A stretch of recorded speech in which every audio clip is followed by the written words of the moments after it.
வெளியே வந்தால் தூரத்தில் ஒரு உருவம், நல்ல ஹைட்டு, கை வந்து கிரிக்கெட் பேட் மாதிரி இருக்கு.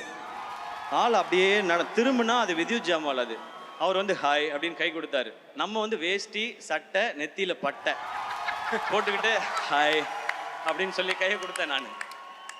சிவா அப்படின்னாரு. Yes sir, Shiva Shiva great man, I'm very happy to work with யூனாரு. கை அப்போவே இருக்கியா பிடிச்சாப்புல. ஐயோ இவர் கூட தான் நம்ம ஃபைட் பண்ணணுமான்னு சொல்லிட்டு ஓகே சார் சி யூ இந்த ஈவினிங் சொல்லிட்டு கோயிலுக்கு போய் நேராக முருகட்ட, முருகா அந்த மனுஷன்ட்டு வந்து மட்டும் நீ பத்திரமா பார்த்துக்க, ஒரு பஞ்சு மூஞ்சில் விழுந்தாலும் உனக்கு என்னை அடையாளம் தெரியாமல் போயிடும், இது ஓம் பொறுப்பு, நீ பார்த்துக்கன்னு சொல்லி வந்தேன்.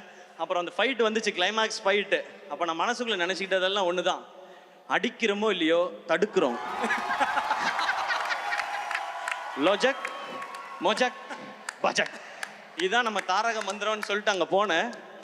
ஆக்ஷன் பண்ணும்போது அந்த ஆள் தடுக்கிறாப்புல, தடுக்கும் போதே வலிக்குது. நான் அங்கே நின்று பண்ணிட்டு வெளியே வந்து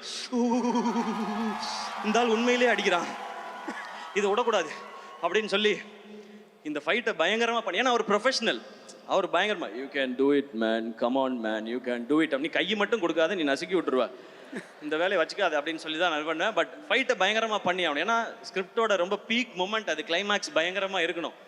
அப்போ ஓகே நம்ம என்னமாவது பண்ணி ரிஹர்சல் பண்ணியாவது பண்ணிடலான்னு சொல்லி நான் முடிவு பண்ணி இறங்கி ஃபைட் பண்ணிட்டேன். அப்புறம் அவரே அப்ரிஷியேட் பண்ணார். அப்போ மனசுக்குள்ளே நினச்சிக்கிட்டேன், எத்தனை கேப்டன் படம், எத்தனை அர்ஜுன் படம், சரத்குமார் படம்லாம் பார்த்துருக்கேன்.